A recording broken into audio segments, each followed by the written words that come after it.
Hi, I'm Daryl Densford, and I'm at Main Post Chapel on Fort Rucker for another episode of Chaplains and Chapels Drinking Coffee. Today I'm going to have coffee with Father Eugene, Eastern Catholic chaplain who's here at Fort Rucker, and we'll talk more about him with him. But we're here at Main Post Chapel, as I said. This chapel is another one of the common chapels in the Army inventory. I know they've got nearly identical chapels at Fort Wainwright that I have seen in person. But it's focused mainly on the sanctuary. Very few classrooms, but there are office space, sacristy, things like that, nurseries.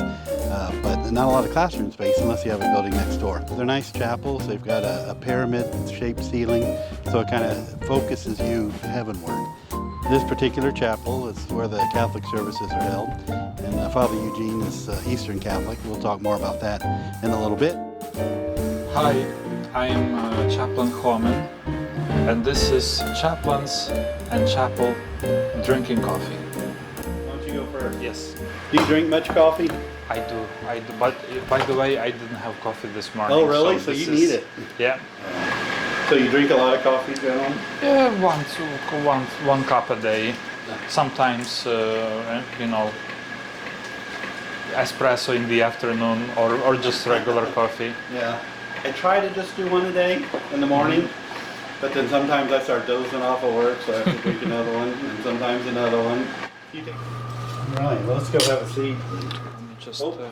Father Eugene, but then I look at your email address. That's not your real. That's an Americanized name, right? Let me explain. My legal name is Andriy, last name Khomyn. But I figured, and I also have Father Eugene, because I was a member, and still am a member of religious order, monastic religious order, and there is monastic tradition. When you enter monastery, you pick up your new name. Got it. So, where are you from then originally? I was born in Ukraine, in western Ukraine, Okay. closer to Polish border, like Lviv region. Okay. So during, back in 1975, when there was still Soviet Union, and it was an interesting life back then, and now it is totally, different. Yeah. But in terms of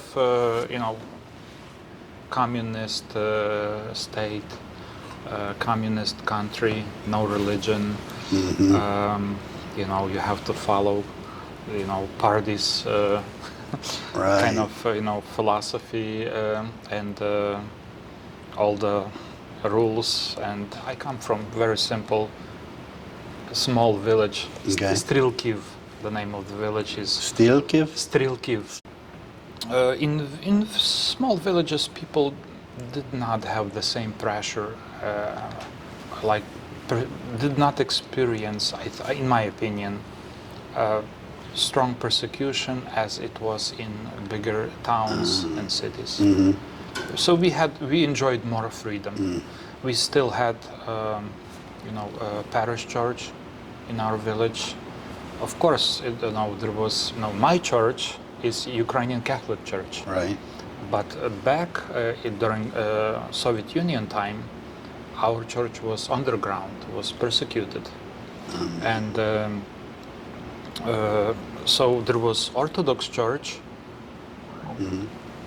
controlled by the secret police. We still enjoyed religious, to a certain extent, religious freedom. We could go, on Sunday to church, attend divine liturgy, have, baptism. It was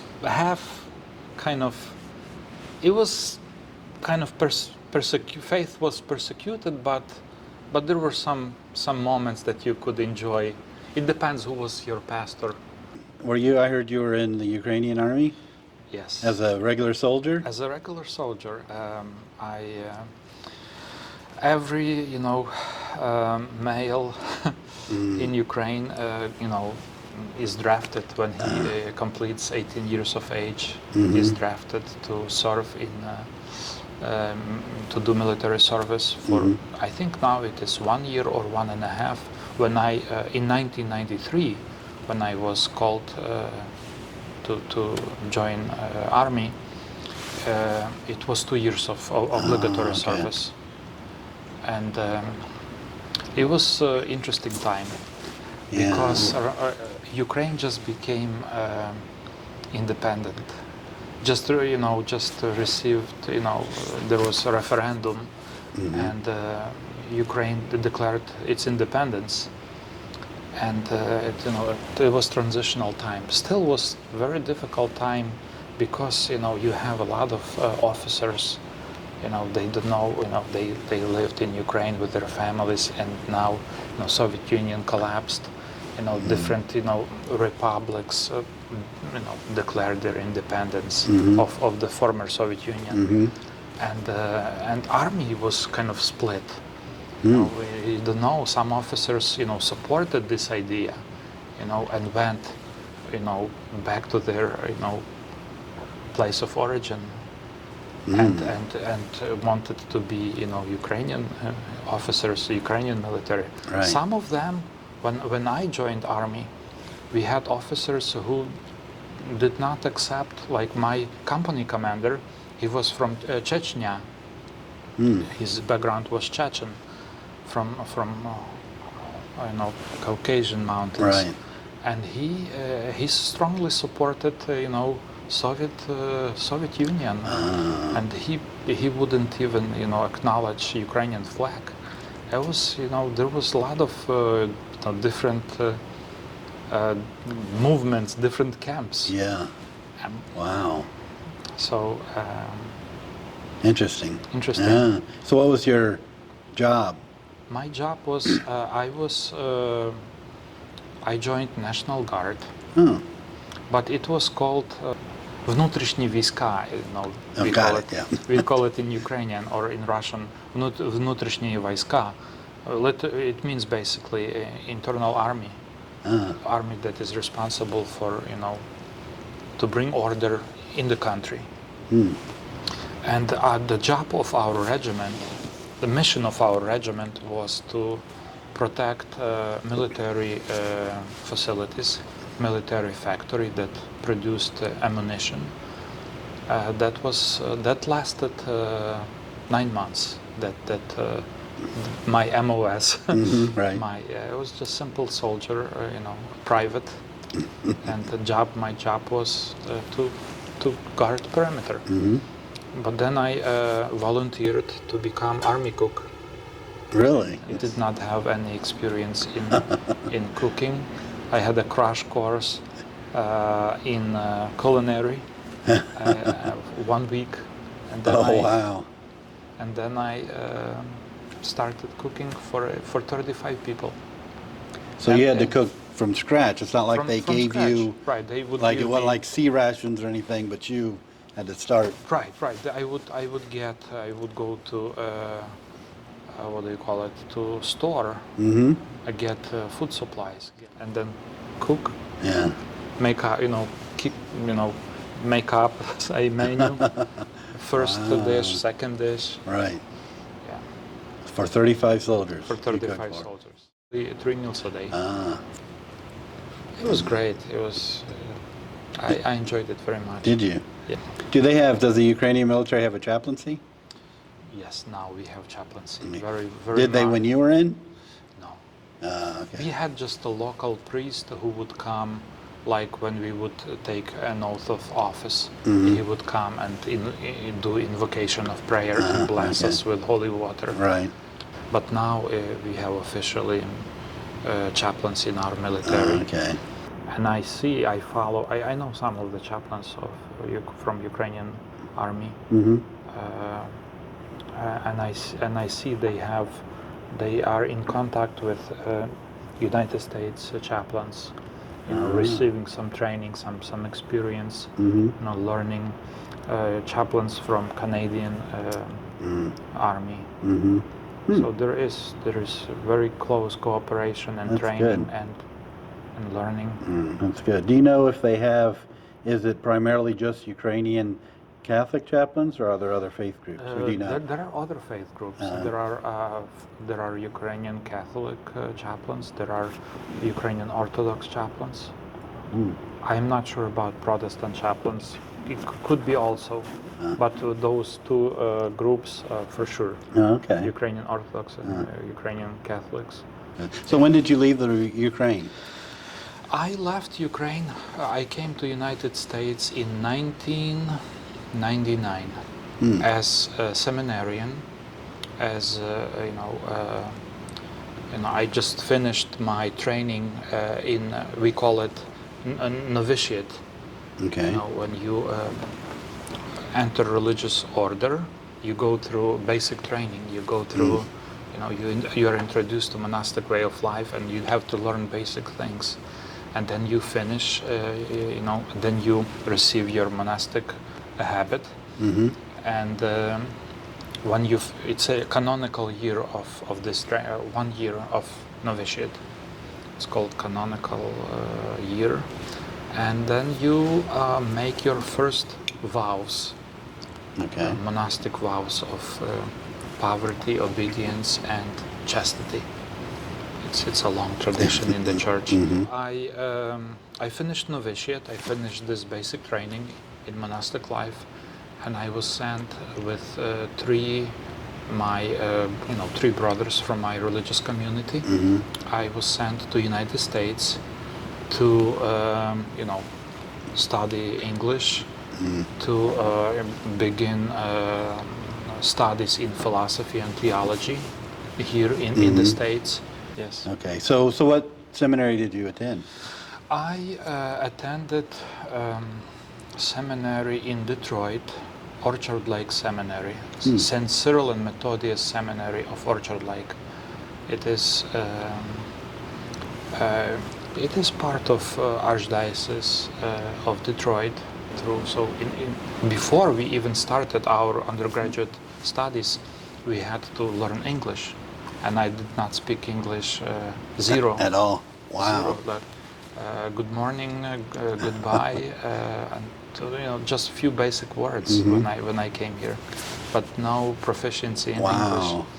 And so we had to go through ESL, English as a second language, then finish it with TOEFL test. The TOEFL test is required in order to begin your college. Different institutions require that you pass TOEFL test, that you have good proficiency in spoken, written, and understanding of English. So how long did it take you in studying English until you passed that? 2 years, around 2 years. We came to New York, to our monastery on Long Island, Glen Cove, the name of the of town, and a monastery is called St. Joseph's Monastery. And after our studies, so ESL studies there, and then finished that in Detroit, we started our philosophy major, 4 years of college in Orchard Lake. So we did our 4 years of philosophy at St. Mary's College and lived at the seminary. And we finished our college degree, undergraduate degree, and then our superiors of our order sent us to Rome to study theology. To Rome? To Rome. Wow. So, and I was in Rome for almost 5 years. Yes. Nice. So at a Roman Catholic seminary, I guess? Yes. University of St. Thomas Aquinas. It's called Angelicum. Okay. Angelicum, yes. Well, that must have been quite an experience. It was great. It was. It's unforgettable. All right. So seminary in Rome. Seminary in Rome. And you finished there, and then finished there. Got my master's degree in pastoral theology, and then came back to United States again, and I was ordained to deacon first. In New York, in one of our parishes in New York. And then in 2010, I was ordained in Detroit, where I did my undergraduate studies in our Ukrainian Catholic parish, Immaculate Conception, in Hamtramck. Okay. I was ordained to the received holy orders, and became priest for our Order of St. Basil the Great. That's how our religious order is called. Okay. So what are the main differences between Ukrainian Catholic and Roman Catholic? Differences in rite, the way we celebrate our sacraments, liturgy, the way we worship. Faith is the same, but it's just external expression, external manifestation, how we profess our faith. No, not profess, how we worship. For example, we have in our churches you find iconostasis. That wall that separates nave from the Holy of Holies. You have icons, veneration of icons. You have the way we worship. We take part in services. Is different. The way we administer sacraments to the faithful, it's a little bit different. But again, it is the same faith as Catholic faith. But it just there are so many different rites in the Catholic Church, and we are one of Ukrainian Catholic rite. So you were ordained then, received holy orders, then become parish priest, or? It was my first assignment was to be associate of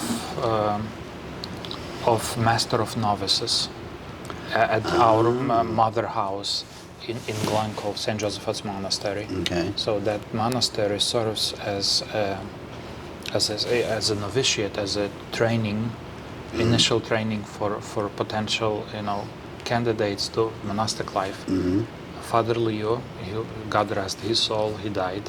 He was appointed Master of Novices, teacher of students, and I was his sidekick, his helper. And that assignment lasted 5 or 6 years. And then when Father Leo died, Provincial Superior appointed me to be Master of Novices. Oh, wow. So I took over Father Leo's job, and I was there until 2000, until last year. So is that when you came in to the Army? When I terminated my assignment, and I joined Army Chaplaincy active duty side. Okay. So were you a reserve or National Guard before? Yes, I was in reserve since 2017. Oh, okay. And still, living at the monastery and taking care of my duties there. A good friend of mine, he's a United States Army chaplain, and he's also a Ukrainian Catholic priest.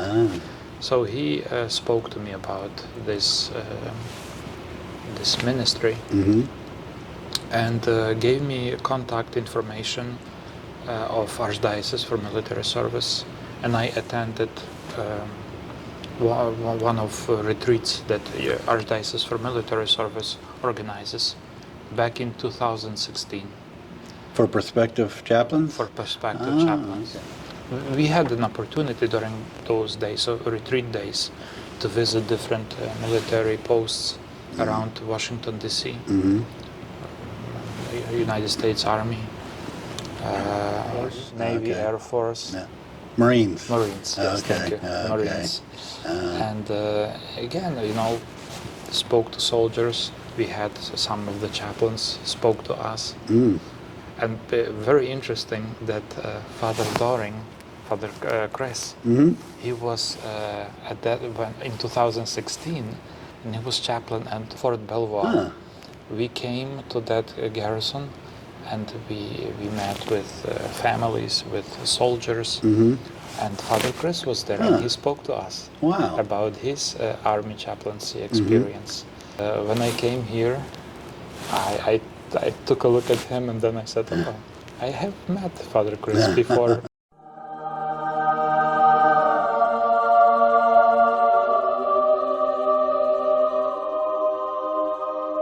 And then I mentioned it to him. He said, "Yeah, I was there. I remember Uh-huh. when you came and I spoke." Wow.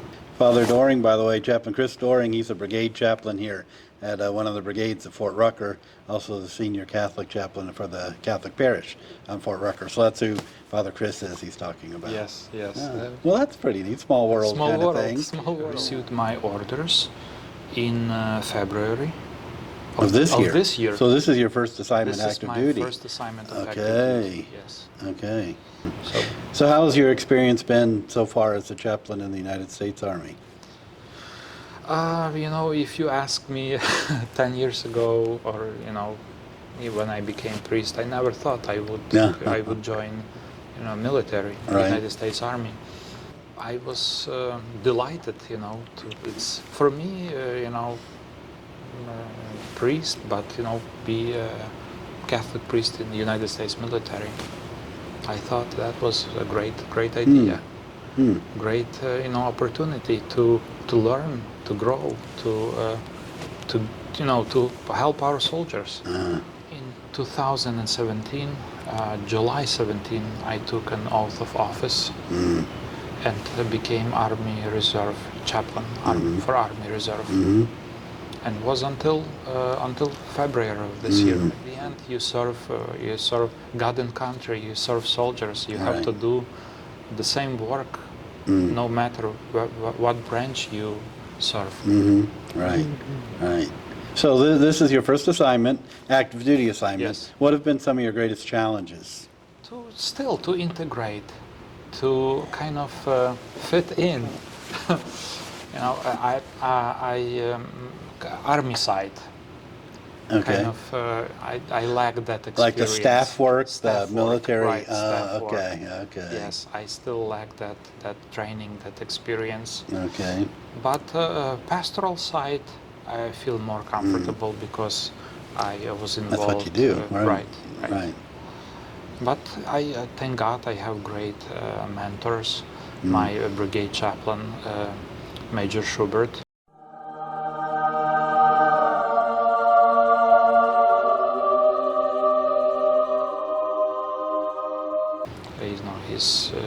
He's making sure that his chaplains know their duties and scope of work and mission. So good. I'm grateful to God that I have this great teacher who helps me to become great chaplain. And great United States Army staff officer. Right. Yeah, that helps a lot when you have a good brigade chaplain. Yes. Especially your first assignment. That helps an awful lot. So what about blessings? What have you had anything that has happened that you've just thought, wow, that was just amazing? This new page in my life is kind of it's a blessing. This new opportunity for me to ministry that I do, that I serve soldiers, as spiritual leader, advisor, spiritually support our troops, and at the same time learning from them a lot of virtues, a lot of how would you put it, a lot of lessons. For life, that discipline, that commitment. Right. I was kind of back at the monastery. No PT, no like early getting up in the morning and doing like physical training. Right.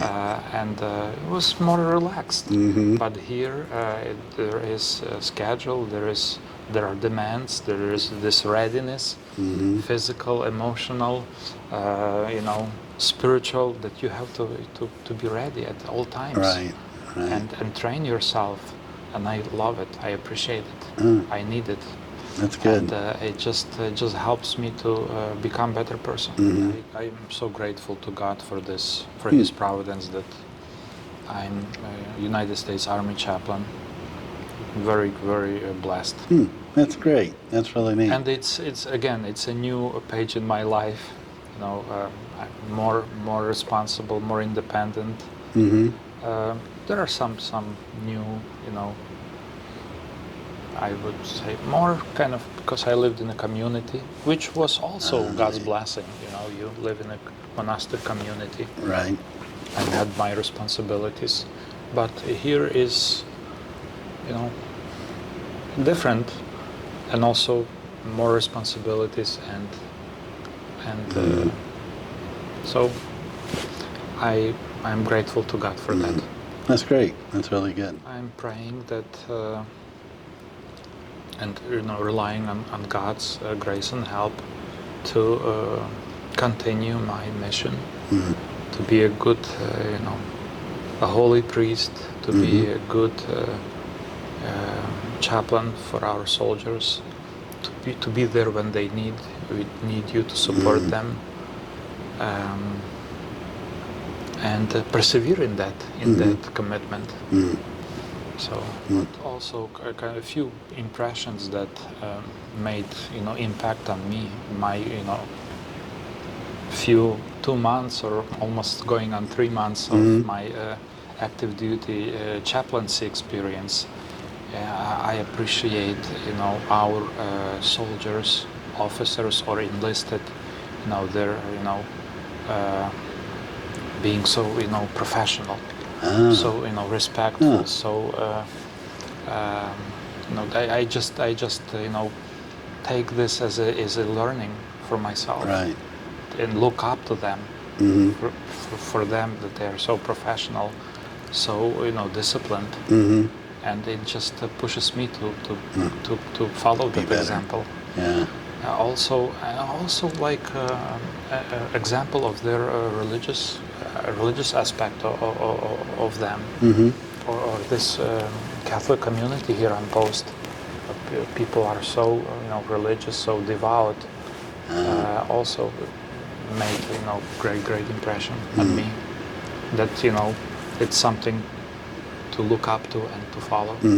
That also religious commitment. That life of prayer. Right. I see people come here daily for Mass, pray, they listen to the Word of God, they receive Holy Eucharist, and it just it helps, because we are all human beings, no matter bishop, priest, religious people, religious leaders, or lay faithful soldiers. We need that encouragement. We need that example, and it speaks stronger than just when you read. The example talks to us more persuasively, Right. and encourages us to do great things, to be to have that moral integrity.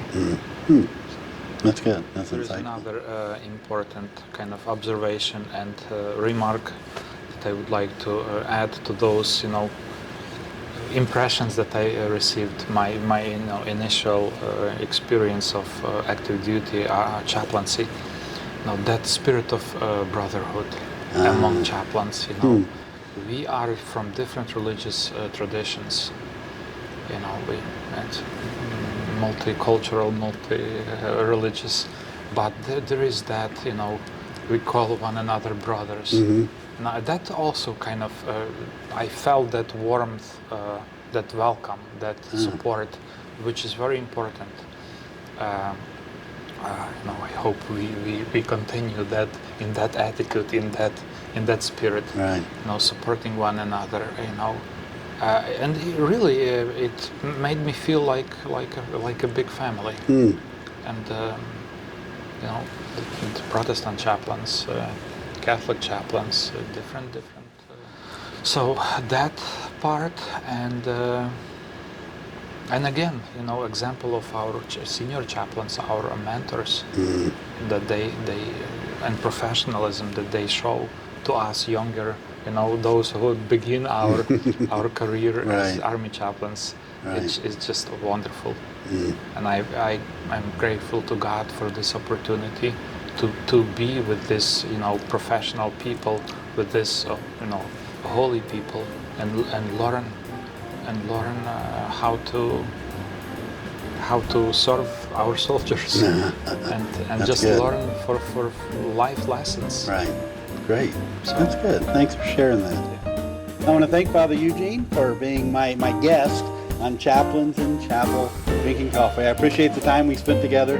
It was really neat to hear more about your experience and your calling. So thank you very much for being here. Thank you, sir, for the opportunity. And I hope you'll join me again on the next episode of Chaplains and Chapels Drinking Coffee.